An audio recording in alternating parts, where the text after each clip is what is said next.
All right, so I ran into a small problem. Two things happened. One, that first off, that's the color. You see, it's a nice brown color, real good color to it.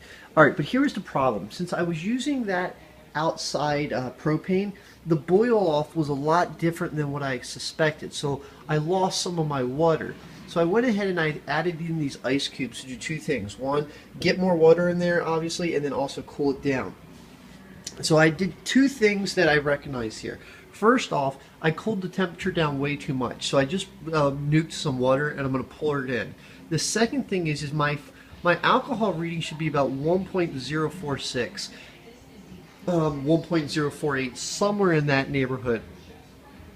Now you can't really tell it because of what's on here, but my alcohol, my final gravity is like 1.05. So it's a little bit high.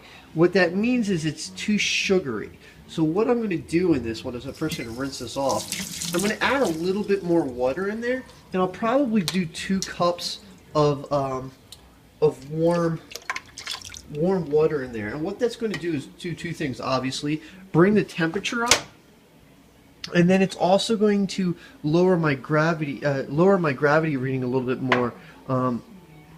That's not hot enough, so I'm going to get that boiling. I'm going to actually put boiling water in there, and that'll bring my my original gravity down a little bit, because right now it's a little bit too sugary for it, which means I did a good job of controlling the temperatures. I was able to get the sugars out right.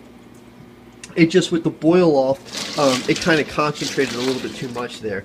So I'm going to put some hot water in there, knock out those ice cubes, and then I'm going to pitch my yeast.